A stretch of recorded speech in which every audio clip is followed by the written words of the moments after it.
True Crime Brewery contains disturbing content related to real-life crimes.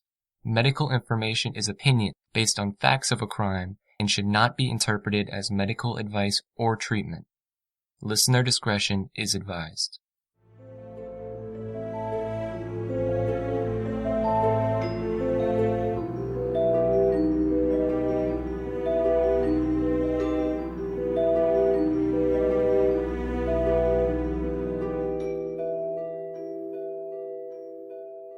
The now 16-year-old girl is currently in closed custody at the Alberta Hospital in Edmonton. In order to begin her reintegration, her treatment team and her lawyers say she needs more exposure to the outside world. We have to appreciate, of course, that she's been in custody for 4 years, and it's a big 4 years, given that she's now 16. And so certainly there have been a number of changes, and as the treatment team indicated, she's not in a normal situation, and so she's a very different person now than she was then. Crown Prosecutor Ramona Robbins did express some issues with the report that was given to the court by the treatment team, specifically a part that mentioned the girl was having issues understanding the severity of the murders. We all know she'll be out in the community one day. That's inevitable. And what kind of person is she going to be? What kind of adult is she going to be? So those are the types of questions I have daily, and especially when there's an annual review. If her treatment team decides to plan any trips off of the Alberta Hospital facility, they will need to submit those plans in detail to the Solicitor General, who will then approve the plans, deny the plans, or make amendments to them to assure that there is no risk to the community. I have every confidence in the Solicitor General's department. I work with them every day, and so I have every confidence that whatever risk is presented to the public will be very carefully managed, and no changes will occur without them making sure that the whole community is safe. I think it's going to be beneficial to her in treatment in terms of a gradual reintegration. Instead of doing it in big jumps, it can be a much smoother transition this way. The girls' team says they are continuing to assess her and stress that any reintegration will be done, starting with walks around the facility, going into other buildings in the facility before going out into the Edmonton community. The girl herself did appear in court today via closed-circuit television, and when asked if she had anything to add, only said to the judge, "Thank you for the opportunity."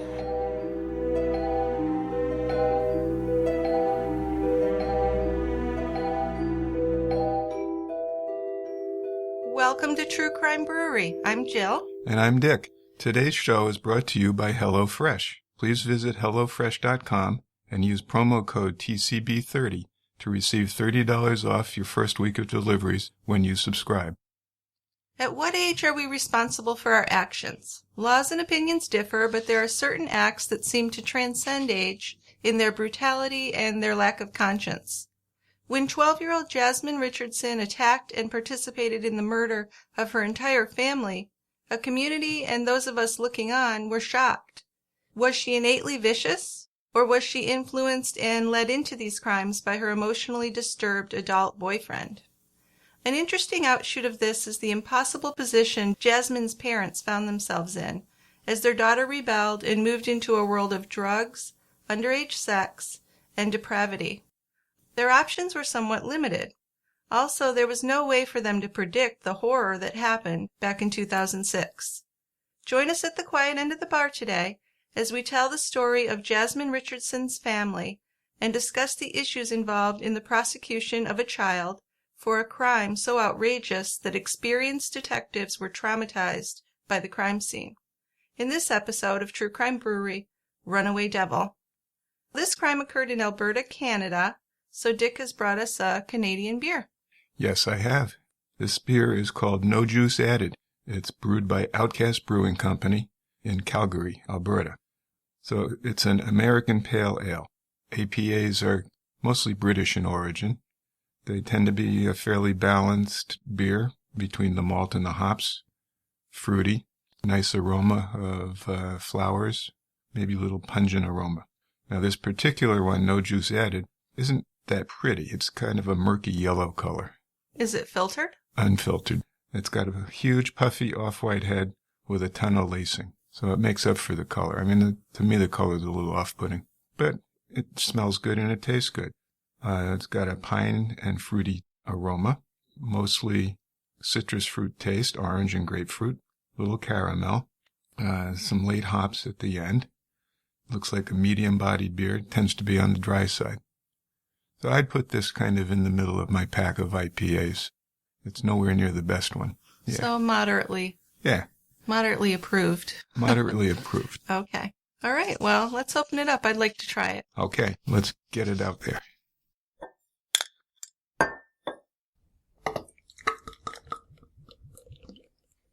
Okay, we've got our beers. Let's head down to the quiet end. I got the beer. You got the snifters? I do. All right. Let's go. Okay. Hey, look who's here. Oh, is that gold chain guy? Yeah, you probably didn't recognize him because I don't see his chains anymore. Did you talk to him? Not yet. Somebody must have. Well, he's got an ascot. I don't know what the hell that's for. Well, maybe someone told him that chains are out and ascots are in. He's going for the British look? Maybe. That could be it. I mean, it's kind of preferable. Although it doesn't really go with the shirt, but it's better than the chains. At least his chest hair is covered. Yeah, but I always think that people are kind of affectatious with an ascot. You know, it just doesn't do much for me. Yeah, he's kind of digging himself a hole. He is. Getting worse. Next thing you know, he'll pull out a cigarette holder. He'll probably vape. Yeah. Yeah, which would be really bad. Even worse. Okay. Well, let's talk about our case, and we'll deal with him later. Yeah, I mean, the times we've talked with him, he's a nice enough guy. Sure, we can let it slide. Yeah. I'm sure you can help him out later. Be happy to. Now, Mark and Deborah Richardson had overcome a lot, and they'd worked hard to create the middle-class suburban life they always wanted for their children. Now, they'd both been in recovery for substance abuse when they met each other in 1990. They were both working out at a gym in Sudbury, Ontario when they met. Mark had entered a 12-step program when he was only 23 back in 1986. And his problems were serious enough that he was in a residential treatment program, Sudbury's Rockhaven Recovery Home for Men. When he was there, he impressed people with his commitment to sobriety. He was willing to do the hard work needed, and he really changed his life for the better. Yeah, he must have been kind of hardcore if he was in a residential program. Must have been serious, Wasn't just outpatient stuff. No, it wasn't. But he had no problem sharing stories from his troubled younger days with friends and coworkers. He admitted that he had been wild, smoking pot and wildly riding motorcycles with his buddies. He was kind of a stocky, muscular guy with dark, thinning hair, a wide smile, and his wife Deborah was 6 years older, and they were both sober for a long time when they met, and they shared the same dreams to have a better life, to have children, and to get a house in the suburbs. So they got married in 1991. Right. They lived in Ontario when Deborah gave birth to their daughter Jasmine. Then 3 years later, she was pregnant for the second time. Mark and Deborah moved their growing family to Okotoks, Alberta, which is a bedroom community of Calgary. So their second child was a boy. They named him Jacob. Now, Jasmine adored her little brother, showering him with attention. He was like a real live baby doll to her, and she happily helped with diapers and feedings. Yeah, kids that age, 3-4-year-olds, they love little babies usually, don't they? They do. Until they start seeing that if they're getting more attention than them, then they act out. Right. Right. Well, in Okotoks, they were living in a rented townhouse, so it wasn't the greatest, and money was pretty tight. But Deborah was pretty good at stretching the dollar. In a pinch, she wasn't above going to the local food bank. And as a mentor and sponsor at Narcotics Anonymous, she spoke at meetings. Now, both she and Mark were committed to helping others with their addiction, so the program was a big part of their life. Right. A psychotherapist who'd worked with Deborah and Mark said that the couple was committed to leading sober lives, especially for their children. They wanted a unified spiritual family environment to raise their kids, Jasmine and Jacob. So they worked through the tough times together, and they made steady improvements in their lifestyle. Mark had skills in several trades. He did an apprenticeship and worked as a welder. He took classes after that to get a promotion. Deborah worked during house cleaning when the kids were little. Now, neighbors of the Richardson family saw them as an ideal family. They did everything together as Deb made efforts to make sure they did fun things together on the weekends. They had motorbikes that they took on day trips, Jacob riding with Mark and Jasmine riding with Deb. So they were kind of cool parents. They were pretty open-minded, liked to do fun things. They were the cool parents. Yeah, just I don't like parents throwing their little kids on motorcycles. Yeah. As a pediatrician. Just dangerous. To me. Yeah. But yeah, I mean, I can see they want to do things together as a family. Right. That's great. Yeah. So when Mark was promoted as an instrument technician with an oil and gas company, the company actually paid for the family to move to Medicine Hat. And this was a big deal. Deborah was just so excited. The family bought a 3-bedroom house, which was their dream, and it was a huge accomplishment for them. They'd really been wanting to own their own home eventually, and it was finally happening. So now they had a real home with separate rooms for the kids, a fenced-in yard, and a garage, no neighbors on the other side of the wall. They were feeling really good about it. Yeah. The success story. Yeah, right? It really is kind of the American dream, right? Yeah. And Jacob, he was this energetic, happy little boy. He loved hockey and Star Wars, and at school he was kind of known as the class clown. He liked to goof around. In kindergarten, Jacob wrote, "When I grow up, I want to be a policeman or a soldier. The thing I like best about me is that I have a family and I am very fast." Those are important. They are. Especially the being fast part. Yes. Now, Deborah, meanwhile, got involved in holistic medicine. She enrolled in a 2-month entrepreneurship course before opening a small holistic therapy studio in their home. She's a very outgoing and engaging person, and her priority was to be available for her children. So even though she is doing some work, it's out of the home, so she can still be around the kids. Yeah, from what everyone said, that was really important to her. She was very outgoing and energetic, but she did want to stay home with the kids, even though she would have no problem going out and being successful. Right. But she did that, and their house wasn't that big, so they had to make room for that. Now Jasmine, their daughter, she shared Deborah's soft features. She was a pretty little girl with long dark hair and blue eyes. When the family moved to Medicine Hat, Jasmine was in the 5th grade, so she was almost 10 years old. And she decorated her bedroom with a white canopied bed, stuffed animals, and she had little jewelry boxes and a lot of books on the wall shelves. Now in the 6th grade, Jasmine began to develop early, and she looked a lot older than her true age. She had several girlfriends in her class, and they admired her good looks and her curves, but it wasn't easy for her. So for fun, the preteens, they did the usual. They watched movies, they spent the night at each other's houses. They had the 7-Eleven in walking distance where they'd go for the icy drinks, and they would also hang out nearby at the Medicine Hat Mall. Now Jasmine was kind of an artsy kid. She was in the fine arts program. She did take some judo classes because physical fitness was important to her parents, and she joined the local swim club because she was a good swimmer, pretty strong swimmer. So now at age 12, she developed an interest in Wicca, which is a nature-loving belief system, and it rejects conventional Christianity. Now Wiccans, they believe in a variety of gods and goddesses, and they do use the pentagram, a star with a circle, as their symbol. So a lot of people would kind of mix that up and equate it with Satanism. Right, but it's distinct. It's very different. But she was so into it that she made a pentagram with black tape on her bedroom wall, which was kind of disturbing to some people to see that. But then her parents thought it was more of a rebellion because she attended the Catholic school. Yeah, I'm sure the administration at the school was really pleased with her interest in Wicca. Not thrilled with that. Yeah. That's true. But her mother had kind of this interest in holistic stuff, and that's where it started out, and then it led her to Wicca. Right. And you can't emphasize enough that even though you kind of equate it with Satanism, it's nowhere near it. No, it's not. One thing I used to equate it with was witchcraft, but it's really not that at all either. Right, it's not. So there's a lot of confusion out there about what it is.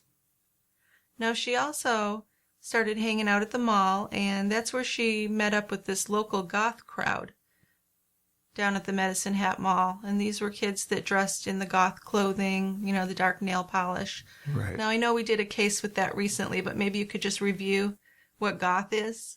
Sure, very quickly. So basically, as you said, it's a group of people in a culture who adopt fashion elements such as black clothing, dyed black hair, dark eyeliner, and black fingernails. It began in England in the 1980s as an offshoot of the post-punk genre. So the influences of the goth subculture, Susie and the Banshees, Joy Division, Bauhaus, 19th century Gothic literature, old horror films. These are all kind of goth in origin. Tim Burton is kind of that, right? Right. Edward Scissorhands, that kind of thing. Yeah. Now, like Wicca, they all kind of get thrown into the same basket. So a lot of people think that the goth culture is similar or the same as Wicca or Satanism. Yeah, they mix it up. Right. But they're all distinct from each other. I know, but I would say that Jasmine probably mixed it up a little bit, too. Yeah. She wasn't a true goth. She wasn't. No. So, as a fine arts student, her and her friends were really fascinated with the theatrical nature of the goths and really liked the kind of clothing they wore and, the fashion, a lot of makeup, eyeliner. And Jasmine also saw the lyrics of the songs by the horror punk bands as very creative and poetic. So she and 3 or 4 other girls in her class, they began to separate from their more conventional crowd and kind of made their own clique, where they followed more of this goth way of dressing. So at age 11 or 12, Jasmine could easily pass for 16 or 17. Research has shown that girls who reach early puberty are at higher risk for delinquency and aggressive behavior.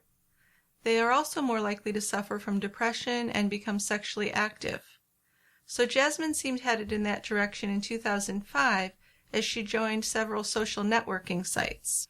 Her online persona was sexually inviting and would be troubling to any parent. She registered on mindviz.com, a website that has instant messaging and online chat rooms. Now Jasmine, on there she listed her sexual orientation as bisexual. She didn't state her age, but if you looked at her photos, you would definitely think she was older than 12. In her black and white profile picture, she was holding a realistic fake gun, so she'd already made this kind of connection to violence, which didn't seem to be anything that would have come from Wicca or Goth. No, it wouldn't. So this whole early puberty thing, I wanted you to address that a little bit. So if you go into early puberty, which you tell me 11 and 12 isn't early puberty. No. So go over that for me, because that surprises me. Well, the definition of early puberty is to have breast development before age 7, as young as that sounds, or your first period before age 9. So that's what's considered precocious puberty. So at her age, she's early in the grand scheme of things, but she's certainly not precocious or too early in that regard. Now, what about this research on the higher risk for delinquency, aggressive behavior, depression, sexual activity? What about all that stuff? I'm not sure.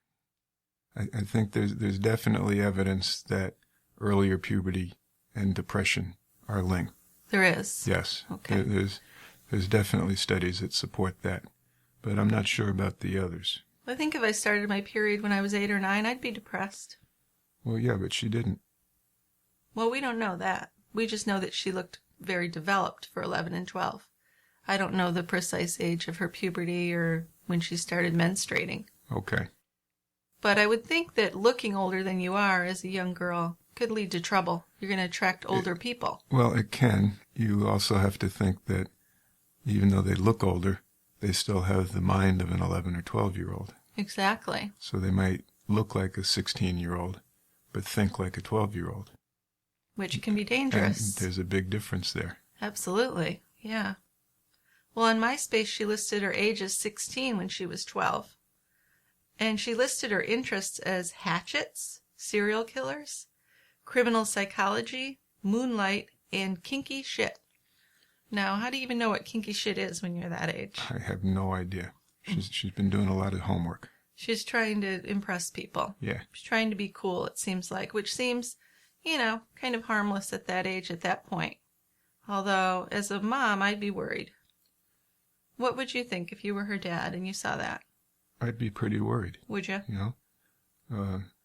If she's talking about her interests. Well, first off, if I'm looking at her MySpace and see that she says she's 16, that's a huge lie right there. Yeah. So I'd be worried about that she's misrepresenting. Then her interests were serial killers, criminal psychology, and kinky shit. And her heroes are Jeffrey Dahmer, Marilyn Manson, Batman. Yeah, I don't think there's anything wrong with Marilyn Manson. He never hurt anybody. Jeffrey Dahmer sure Jeffrey did. Dahmer's a bad one, yeah. Yeah. Batman, I don't know. So I'd be a concerned parent if I'm looking at this. Yes, I would be too. And here's the trouble with computers, right? If your kids are on these websites, you need to be their friend and be looking at what they're posting. You do. And I don't know, We've talked about that before. Yeah, 2005 was pretty early in this. It's like 12 years ago. I mean, MySpace is kind of old, so maybe this was before parents were really that aware of the dangers of the internet. Probably.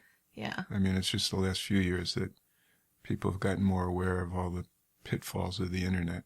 I think so. And some of these websites she signed up for were unknown that you wouldn't even think of if you didn't know about them. Right. Yeah, so Deborah and Mark were called into the school about some of the choices that Jasmine had made with clothing. And like I said, her parents were pretty open-minded, so they weren't particularly concerned about the way she dressed, which might have been a mistake. Well, in hindsight. Well, yes. And we don't know if they had knowledge of her other activities. No, we don't. I mean, if I'm a parent and my kid's wearing goth clothing and the Catholic school doesn't like it, I'm not going to be particularly worried about that. No, she's expressing herself. But if I look at the other stuff that's going on with Jasmine, I would get worried. Yeah, and they did get worried. Yeah. The thing to me with Catholic school is I thought they usually had uniforms, so that surprises me. Yeah. Although maybe you could kind of change it around. I mean, you can always throw on makeup and things like that. And, you know, girls are creative in how they manipulate their uniform to make it a little more enticing or the way they want it. Yeah. Or it was a Catholic school that didn't require uniforms. It seems like it didn't require uniforms from what I've read, yeah. Yeah. Now, at the Medicine Hat Mall, Jasmine and her girlfriends found the next best thing to Marilyn Manson, they thought. And these were the local members of the goth community. The girls in this group were between 12 and 16 years old, but many of the guys were a lot older. One flamboyant young man was known as Raven, and there was another known as Trenchcoat, and these guys were 19 and 20 years old. Yeah, just what I want hanging out with my 12-year-old daughter, right? Horrifying, isn't it? Yep. It's like every parent's nightmare. So in November 2005, Jasmine joined VampireFreaks.com.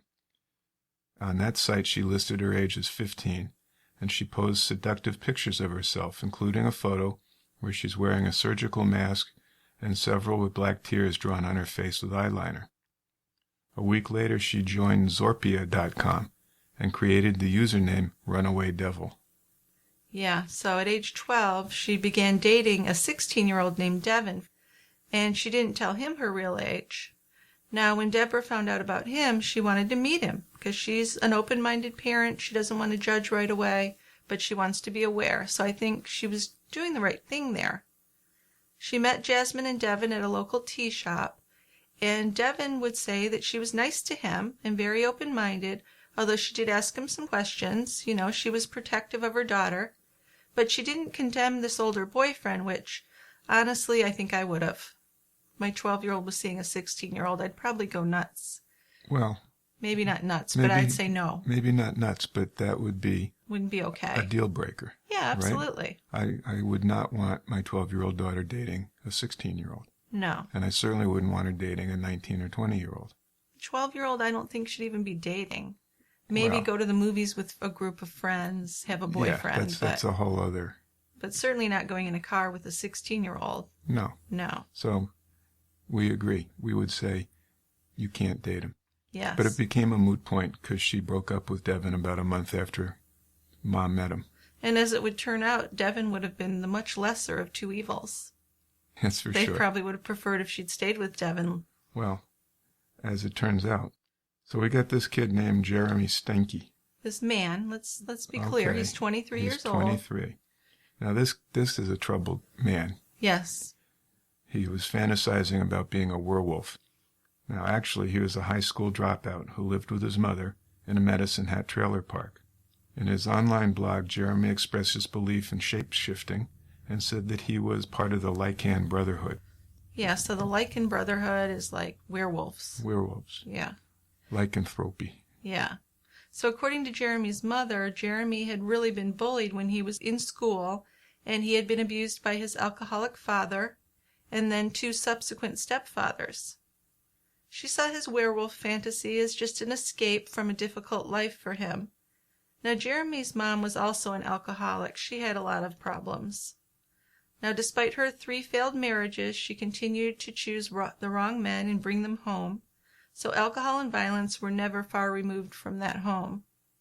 When Jeremy was 12, he moved with his mom, May, to the Flats, and that's an old industrial section of town near the noisy train yard. He started using alcohol and marijuana in his early teens, and throughout his teen years he used ecstasy, acid, cocaine, mushrooms. Now his daily pot use continued, but May said she didn't mind. She felt like it kept him calm because he suffered from ADHD. So he's untreated for his ADHD. Well, yeah, So that he's seems- self-treated with marijuana. Seems stupid to me. Why would she be okay with that? I mean, I'm not saying pot's always bad, but for a kid, yes, it is bad. And that's not how you treat a mental condition. You need to be seeing someone, such as yourself, Yes. getting medication management, things like that. So to me, that's a very ignorant statement on her part. Well, it is. But maybe she couldn't afford a doctor. Or I don't know. I think if you're poor enough, you get Medicaid. well, they have national health insurance anyway. Oh, that's true. They're in Canada, so they have insurance. So- Sure. So maybe she found that the marijuana mellowed him out and reduced his hyperactivity. So it was okay with her that he smoked it because he wasn't bouncing off of walls. Maybe, but he's not working either, and I think it can really kind of dull your motivation if you're Well, doing it yeah. too much. And he's not in school. He's dropped out. Right. So it's not unusual for Jeremy to go ahead and drink himself into oblivion either. So he's not using these things responsibly. He's abusing substances. He sure is. Now, when he was 15, he passed out drunk outside and had to be hospitalized for hypothermia. And around this time, he became a cutter. So cutting, that's a form of self-injury that involves making some superficial cuts to the skin. Right. And it's usually associated with some depression. It can also be attention-seeking. What can you tell us about cutting? So it's just kind of looked at as a way to cope with emotional pain, anger, and frustration. And it's not a suicide gesture. No, it's more girls, though, isn't it, It's than boys? more females than males. And the other thing is, even though it's not a suicide gesture, you still got to be careful when you're doing it and not cut too deep. Yeah, true. So people that cut tend to have difficulty in interpersonal relationships. They tend to be emotionally unstable and impulsive. They often feel helpless and worthless. So that's describing Jeremy. Yeah, so that he probably could have benefited from some treatment. Absolutely. So it was only in the 10th grade that he dropped out of school. And his mom, May, she had pulmonary fibrosis. So he said he couldn't concentrate at school and wanted to be home helping his mom. And despite the neglected condition of the mobile home, she seemed to be trying. She was trying to make a cozy home. She covered the battered old sofa with pillows and blankets. She lined the windowsills with plants and dollar store trinkets, trying to make a decent home for him. But I don't know if letting him drop out of school to help her out is really very smart either. No, to me that just sounds like an excuse, that he dropped out to help his mom. Kind of does, doesn't it? He dropped out because he was probably failing everything. And miserable, And unhappy. Unhappy and just hated school. Yeah, I think you're And probably right. I guess from Mom's standpoint, she could use the help. I know, but how do you reconcile that with yourself, that you're going to have your child stop getting their education to help you? Well, you're not. No. So she's a troubled person, and she doesn't really probably know what resources are out there, what she should be doing. Oh, for sure. And I don't know where his father was. He wasn't involved. No. And May would admit that she could have been a better mother. She did, yeah. She herself was born into an abusive home. Well, these things go generation to generation. That's proven. They tend to go on, to continue. When she was 15, she left home to go to hairdressing school. And during this time, she lived with several different older men. Her pattern of abusive relationships continued, and she allowed different men to stay over in the mobile home she shared with Jeremy. So his father's not in the picture. Mom is engaged with a bunch of guys. She's kind of a lost person. Yeah. Yeah. So 2005, May gets arrested for stabbing one of her occasional boyfriends. She got 12 months probation, which she broke repeatedly by having contact with her victim. This is a thing that women do, probably some men too. I don't mean to pick on women. But this whole, you get a restraining order, you're not supposed to be around someone, and you keep seeing that person. Doesn't make any sense to me. None. Because this guy was abusive. She didn't just stab him out of the blue. No. This was a self-defense thing. They fought. Yes, they fought often. And that's her pattern. Yes, exactly. And then she continues to see him even after this happened. So It's just a house of chaos. It is. You look at that and you think, the heck? Yeah. Right. So she went to this court-mandated counseling. And of course the counselor told her, you need to stay away from him. But nothing changed. She didn't follow the suggestions for whatever reasons. She probably didn't feel like she could. So nothing really changed in any permanent sense for Jeremy and May. Now, not surprisingly, Jeremy had repeated failures in his relationships with women. So here we go to the next generation. At 20, he had a 17-year-old girlfriend who had his baby. And after that breakup, his girlfriend seemed to get younger and younger, according to people who knew him. Yeah, well, he's a pretty immature kid. Adult. I'm sorry. He's an adult. I keep calling him a kid. Call him a young man? Okay. Okay. So I can see his immaturity coming through that way, that he wanted to be around younger people, not just younger girls, but younger people anyway. Well, it probably made him feel more important. Yeah. Yeah. He had jobs here and there, but he actually spent most of his days high, writing dark poetry, strumming an electric guitar, just kind of brooding around, not really getting anywhere in life. Though the local police, they knew Jeremy, as he had frequent brushes with the law. He'd been arrested for shoplifting, domestic disturbances, he'd bounced some checks. In his early 20s is when he began to get involved in the goth scene. So goth might look scary, but the goth culture is actually nonviolent and tolerant, as we said. And true goths wouldn't consider Jeremy to be one of them, because he's not really into the actual goth culture. He seemed to be going goth for more of a shock value. Yeah. Yeah. I mean, he's got the makeup he wore, that black dog collar type thing. He was scary looking. He was. Yeah. Shaved head. Right. He was.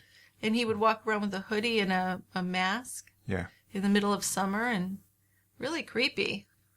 He was just searching for acceptance, I guess, but it was disturbing, as it would be to most parents, to see their daughter with him. His desire to hang out with younger people was really satiated by these young members who'd kind of clung on to the local goth crowd, which would include Jasmine. So hanging out with younger people, I read, is common with people who have fetal alcohol spectrum disorder. Now, May had denied drinking during her pregnancy, but I find that hard to believe, I'm going to say. I think there's a good possibility. If you've seen his picture, he does seem like he might have some of the features of someone with fetal alcohol syndrome. What did you think? He could. I mean, the features vary. Yeah, but there are some things that seem to be with most. Yeah. Yeah. Well, certainly developmental delay. I don't want to say mental retardation, but you're delayed. Yeah. So he might have an IQ of 60 or 70, and they tend to be on the smaller side. They tend to have some facial features that are not always seen, but if present, can be a help in diagnosing. They have a thin upper lip. The little groovy thing between your lip and your nose is really flat in fetal alcohol spectrum. He has attention deficit disorder, which is seen in about 60% of kids with fetal alcohol. Okay. And like you said, even though mom denied drinking during pregnancy, the likelihood is that she was drinking. It seems like it. Yeah. The interesting thing is, since you like history. Yes, I do. So it was first described in the late 60s by a French physician, and he correlated alcohol intake during pregnancy with outcomes. And basically, the heavier drinkers had the more severely affected infants. Oh, okay. Okay? So he presented this paper and it got ignored. Really? Yeah. Why did it get ignored? Nobody bought his theory. But he had research. Yep. But it was It's one of those things people didn't want to believe. Maybe that's it. But it took another 10 years until it was really well described by an American physician named Kenneth Jones. And he's kind of the father of fetal alcohol syndrome in terms of describing it and showing what's going on. And like the French physician, whose name escapes me, he was able to show that the more alcohol you took in during pregnancy, the more affected the fetus would be. Okay. And he also was unable, and we still are unable, to decide is there a safe amount you can drink during pregnancy. So the recommendation is don't drink alcohol at all during pregnancy because you don't have any idea how much is too much. But we do kind of know at what point in the pregnancy it's worse to drink. Well, certainly. Because of developmental milestones of the fetus, right? The first trimester is the worst time for a whole host of things, just when organs are developing and so on. But the problem with that is some women don't know they're pregnant in the beginning. Right. So that's the big thing. So if you're having unprotected sex and possibility of getting pregnant is there, you shouldn't be drinking. Right. Which is kind of unrealistic, too. Isn't it? Yeah. And by the same token, I'm sure by your 38th week, 2 weeks from delivery, if you had a drink, nothing's going to happen to the infant. Right. But the advice is to abstain from alcohol during pregnancy. So in this local goth crowd, Jeremy is pretty popular. He was. He kind of had a fan club going on. He's hanging out with the 11, 12, 13-year-olds. Yeah. You know? So he was described as a polite and caring person. One of the people in the goth crowd was Kaylee, a tough 13-year-old chronic runaway. She introduced Jasmine to Jeremy. And Jasmine was impressed by Jeremy and thought he was good-looking and seemed to be the center of attention in their group of goths in the mall. Yeah, so when Jasmine and Jeremy started hanging out together and going to punk shows together, Jasmine began to confide in Jeremy about her problems with her parents. Mark and Deborah didn't want these older guys calling Jasmine, and Jasmine felt that that was unreasonable. She thought she should be able to do whatever she wants, which typical 12-year-old thinking, I guess.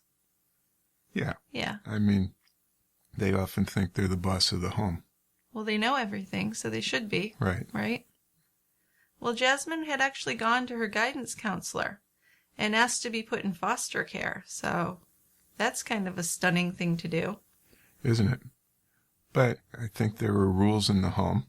Yeah, right? yeah. And like any 12-year-old, she didn't like the rules. But this is a new method, just go into foster care. Yeah. That's a new thing to do. Yeah, well, it's not going to happen. No, I mean, her reasons were that there were too many rules in the house. She said she hated it there.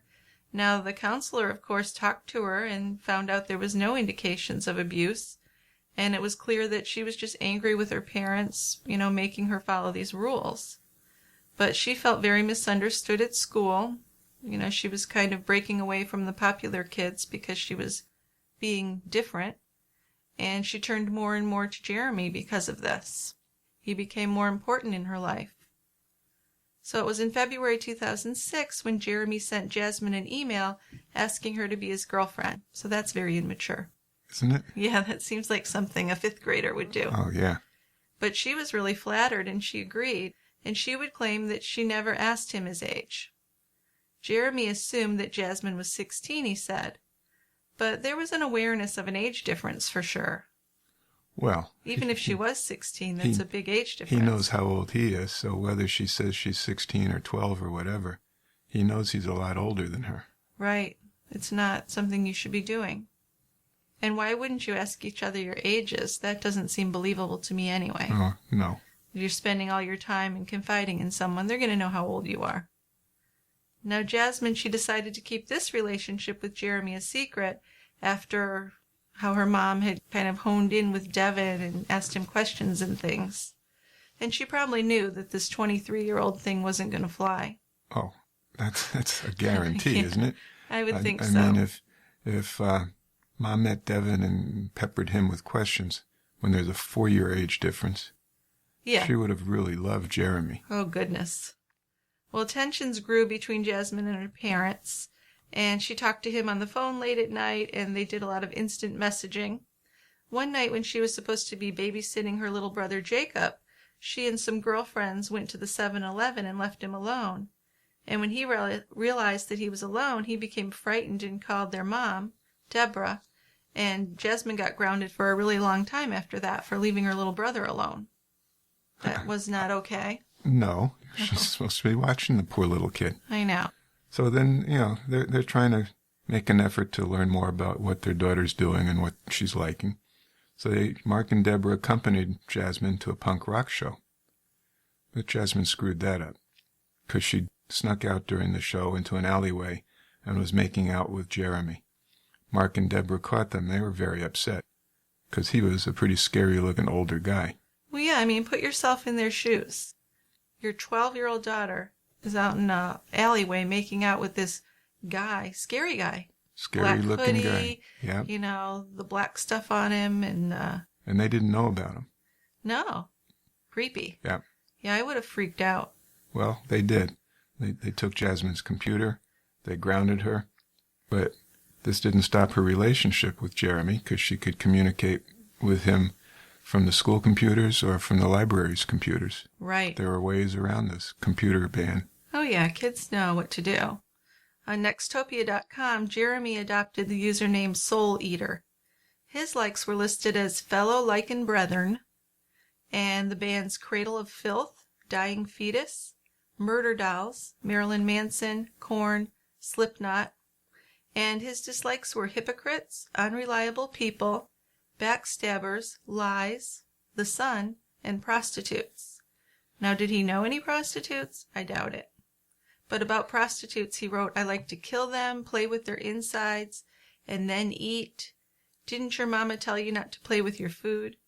His profile pages were really disturbing, and he seemed a lot bolder and more confident online than he was in person. Yeah. You always can get away with more. Sure you can. And this is the stuff, like you were talking about, this is not the stuff that a 23-year-old person would write. No. This is terribly immature garbage. It is, yeah, you're right.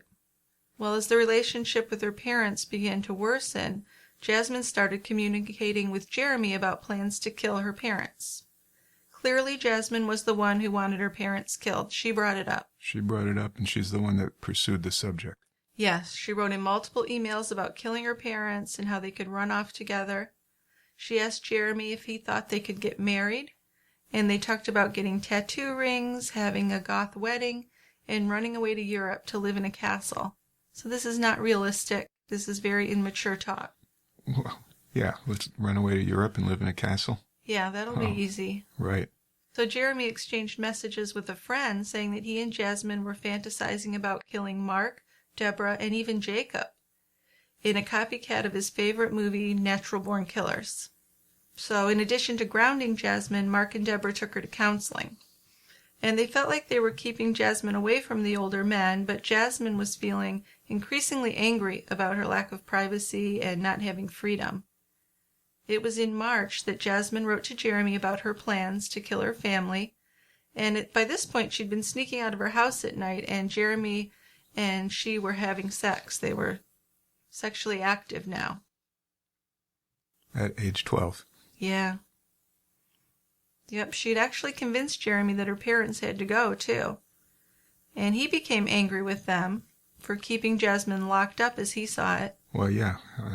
He's thinking that they're an impediment to his future with her. Yeah, right? He doesn't seem to realize that he's an adult man. And this is a child, really. Not even a teenager. Well, he's chronologically an adult. He's not developmentally an adult. Yeah, but you're expected to act that age. Well, or you're responsible as a person that age would be. You are. The two decided that they were going to kill Jacob, too, because it would be unfair to leave him alone in the world without his parents. That was how they figured that. Yeah, that's kind of screwy logic, isn't it? Sure is. Now, Jasmine's friends would say that it was Jasmine pressuring Jeremy to kill her family. Two friends remembered overhearing conversations where Jasmine actually pleaded with Jeremy to kill them. Right. So in April, Jeremy's friend Grant Bolt had an upsetting conversation with Jeremy. As they were sharing a joint, Jeremy asked, "How far would you go for love?" "Jasmine is going to break up with me if I don't do it soon," he said. And Jeremy tried to recruit Grant to help him with the killings, but Grant, in a moment of clarity, said no.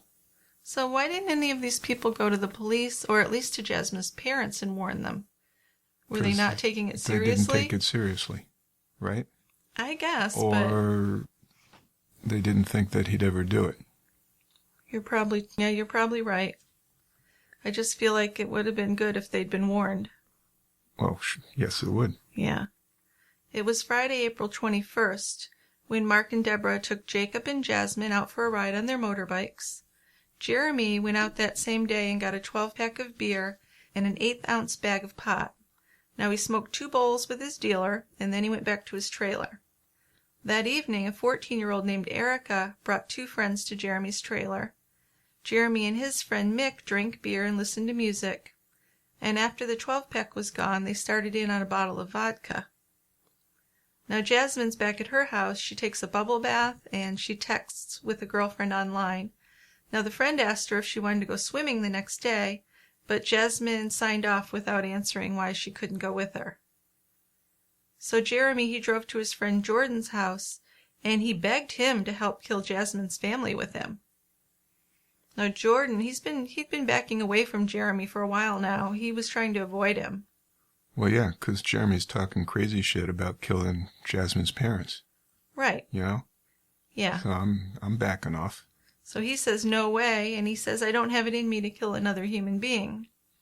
So I would wonder, maybe Jordan should be taking it seriously at this point. Probably. Probably, yeah.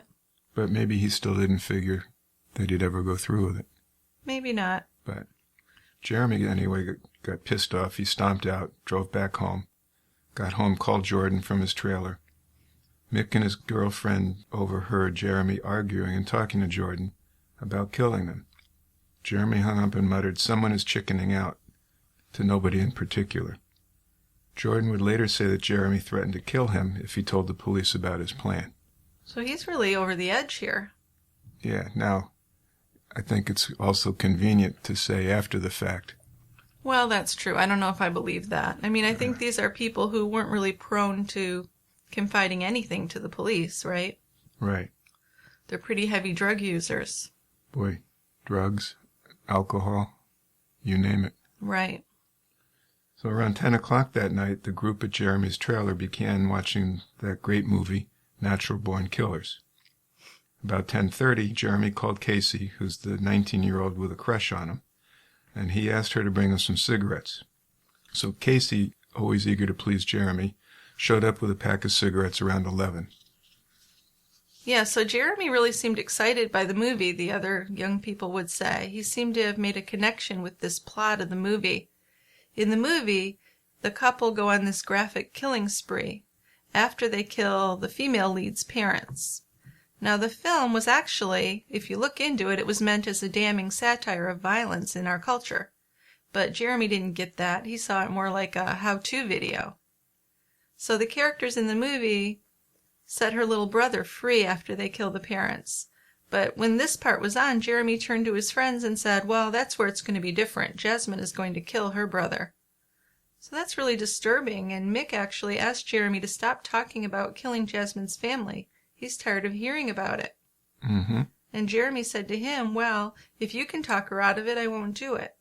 Yeah. So it really seems like she was after him to do this. She's got the power. Seems like it, yeah. Yeah, because that's a kind of weird statement, if you can talk her out of it. Yeah, it kind of seemed like he didn't want to do it. Yeah. But he was going to. But he's going to, because he's so in love with Jasmine. Yeah, that's why earlier he was saying, what would you do for love and all that stuff. He's willing to do whatever it takes. Exactly, yeah. So it was around 2 a.m. when Erica heard Jeremy on the phone through his bedroom door, and he was saying, are you sure you want to do this? So he was probably on the phone with Jasmine, we're assuming. Probably. Then he went to a friend's house. He snorted several lines of cocaine. It's around 3 a.m., drank more vodka, and then Jeremy took ecstasy. He actually bought 2 grams of cocaine before leaving. I don't know how he affords all this. I'm going to ask that same question. But Seems like an expensive lifestyle. yeah. So he's high on this combination of pot, cocaine, ecstasy, beer, vodka, and he drives to a convenience store to buy a pack of gum because Jasmine didn't like him to have cigarette breath. Now in his truck, he snorts the entire 2 grams of cocaine before he goes to her house. Working himself up. Yeah, it seems Right. like it, right? Trying to build up some courage. Yeah. Crazy. So he creeps over to the side of Jasmine's house and throws a pine cone at her window. Jasmine looks out, motions for him to go to the basement window, which she used frequently to sneak out of the house. So Jeremy climbs through the window with a knife in the side pocket of his hoodie, ready to do battle. So that kind of tells us that what he was planning to do. Otherwise, why would you bring a knife? I know. Sounds ominous, doesn't it? It does. So let's go to the afternoon of April 23rd, because it's a sunny, warm day in Medicine Hat. Jacob, Jasmine's little brother, his buddy next door was named Gareth, and Gareth was visiting his grandmother. Now, he'd been taken along with his mother all morning as she ran errands, and now he'd finished having lunch with his grandma, and he was getting restless and bored, as little boys do. He wanted to play with his friend Jacob. The day before, the 2 boys had played all day, and Gareth was supposed to spend the night at Jacob's house. Instead, he ended up going to a hockey game with his family. So Mark had cooked hot dogs on the grill for the boys Saturday before Gareth left. And before he left, he and Jacob had made plans to play the next day. So Gareth phoned Jacob's house and the answering machine came on. Gareth's mom said she would take him to the movies if he couldn't find Jacob to play with. So she drove Gareth back to their house first because she had some coupons to use at the movie theater.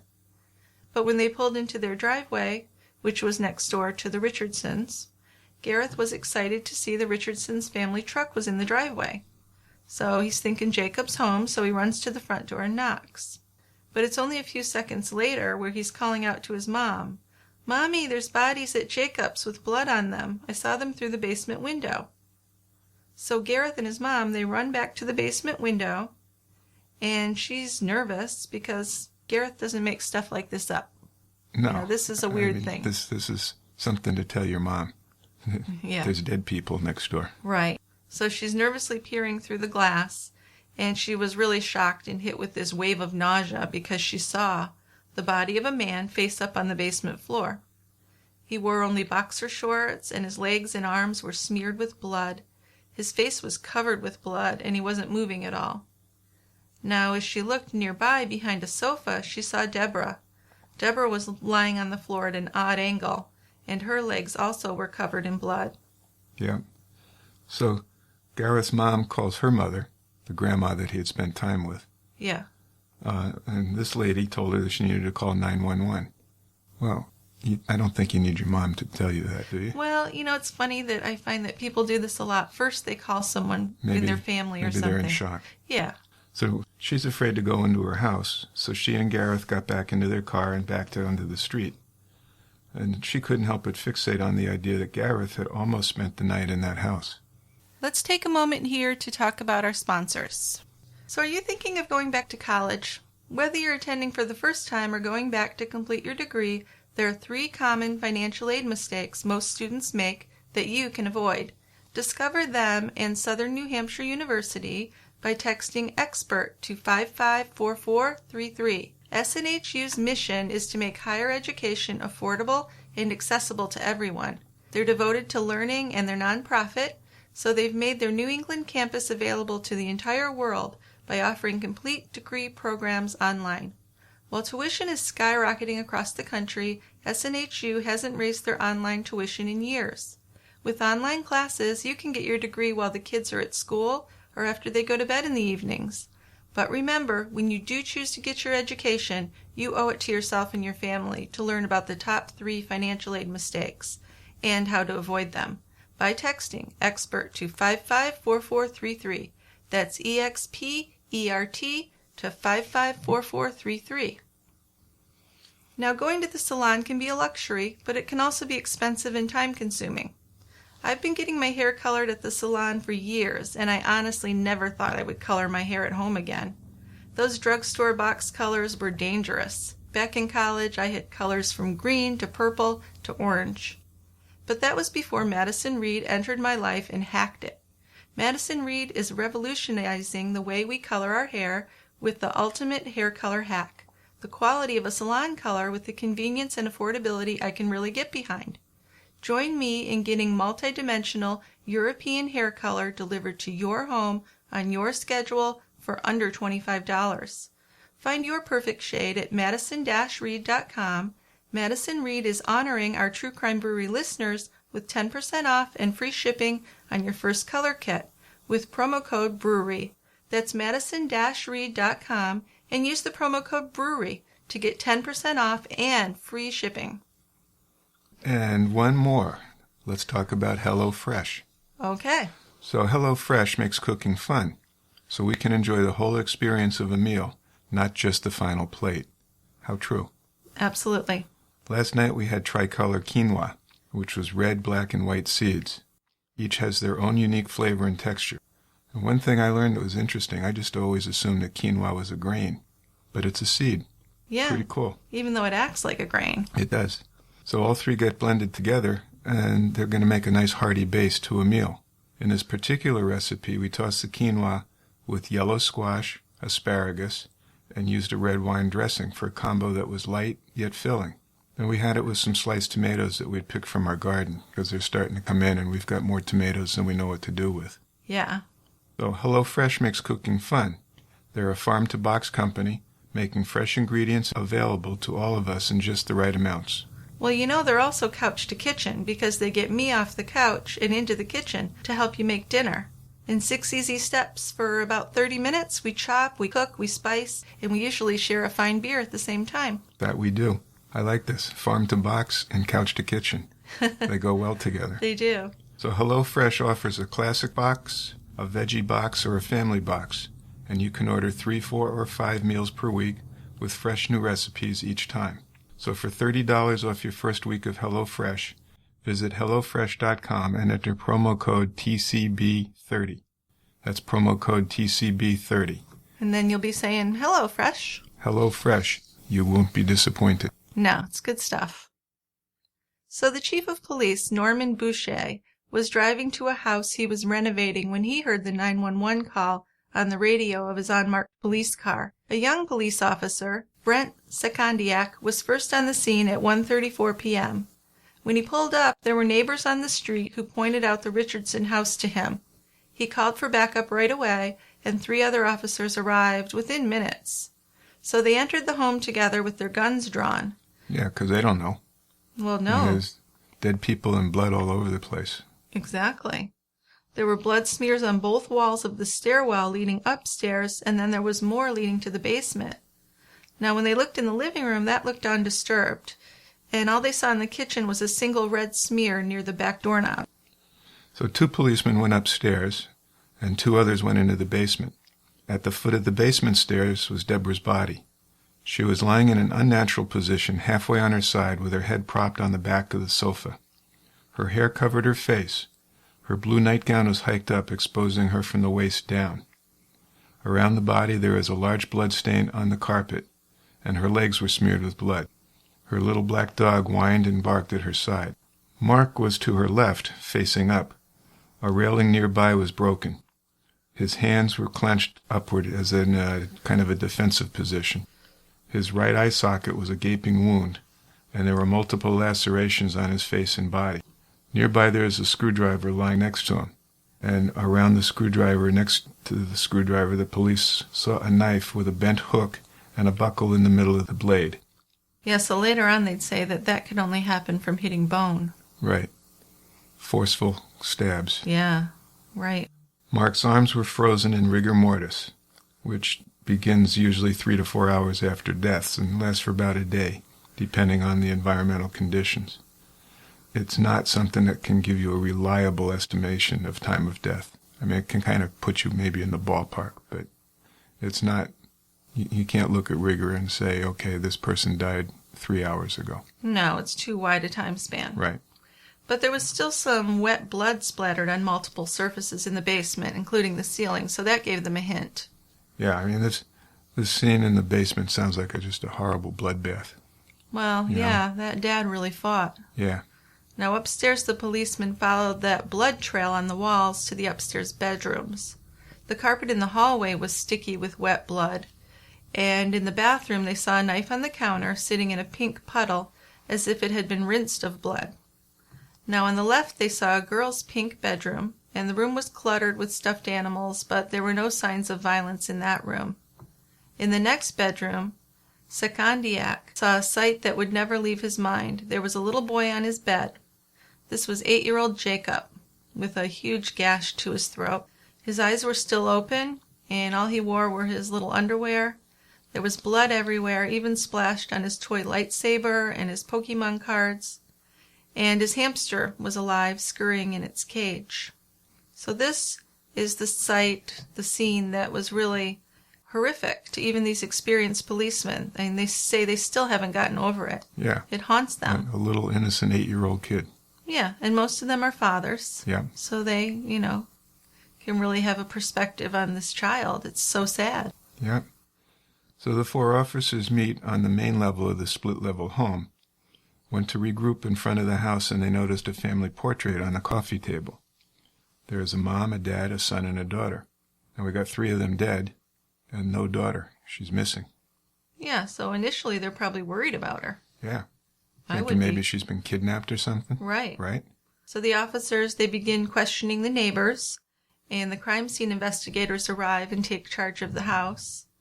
Retired neighbors, Vernon and Phyllis, hadn't known the family very well because they'd just moved in 3 years ago, but to them it seemed like the perfect suburban family, although Mark had mentioned to them having some problems with their daughter. Now, she had naturally thought that this was just normal teen rebellion stuff. Their daughter Jasmine was 12, but even Phyllis said she looked older, like 16 or 17 years old. Officers did a second search of the house, hoping they wouldn't find her dead too inside. But they also searched closets and under beds, thinking maybe she was hiding. If she'd been a witness to some of this, she could be hiding in shock and fear under the bed or wherever. But nothing was in the house. They couldn't find any sign of her. Nope, she was gone. So they thought maybe she'd spent the Saturday night at a friend's house, but they also feared that she'd been abducted by the killer. Yeah. I mean, they're obviously early on not thinking that she was involved in the murders. Well, no. Why would you think that? And in her picture, she didn't look all... She wasn't goth. Gothed up. She No. looked like a very innocent little girl. Right. So around 2:30 that afternoon, Sandra Richard, who is Jasmine's high school guidance counselor, was driving through the neighborhood when she saw a police roadblock. She took the detour, and her cell phone rang. Police were calling to ask about Jasmine. She gave them the names of some of her friends. They wanted phone numbers and a school photo, so she agreed to meet Constable Gordon Stoll at the school. So they're at the school around 3:30? Right. And Stoll met with Sandra and the vice principal. And he told them that Jasmine's family had been killed, and Jasmine was a missing person who was possibly abducted and might be in danger. If she was just at a sleepover, they didn't want her to show up at the house in the middle of a crime scene. Good idea. Yeah, they were worried about her. So the policeman was given a school photo of Jasmine from the computer, which he emailed to his sergeant. Sandra said the kids sometimes tape phone numbers of their friends inside their locker doors or in notebooks. So she looked up Jasmine's locker and combination. They opened the locker, and they found a binder in her locker with a loose page that had a hand-drawn cartoon. This is a chilling cartoon. The drawing showed a family of 3 stick figures being burned alive while 2 other figures stood by and laughed. Yeah, so let me describe it just a little bit. Yeah. So in the first panel, it's labeled, "Let's go for a walk," and we see 2 figures walking with a child, while a larger child stands to the side with a frown and 2 X's for eyes. In another panel, the angry stick figure pours gasoline into a water sprinkler and says, "Mwahaha." In the next panel, the little stick figure plays on a swing while the adults watch from a picnic table. "Oh no, we're covered in gasoline," the next panel reads, followed by the panel with the family burning and screaming, "Ah, I'm being burned alive, help, my flesh is being burned off." So that's very graphic. Isn't it? In the next panel, 2 stick figures are seen laughing and saying, "Aha, you're being burned alive." Then the figures ran toward a truck labeled Jeremy's truck. So as you can imagine, Stull's examining this drawing, and he determines that, well, maybe this girl isn't just a missing person. And now she becomes a suspect. Well, after looking at that drawing, no kidding. Yeah, it's worrisome. So by 6 o'clock, the investigative team was at the station sorting out tips and interviews. By 7, Jasmine was identified as Jeremy's girlfriend. So they know that this is a couple.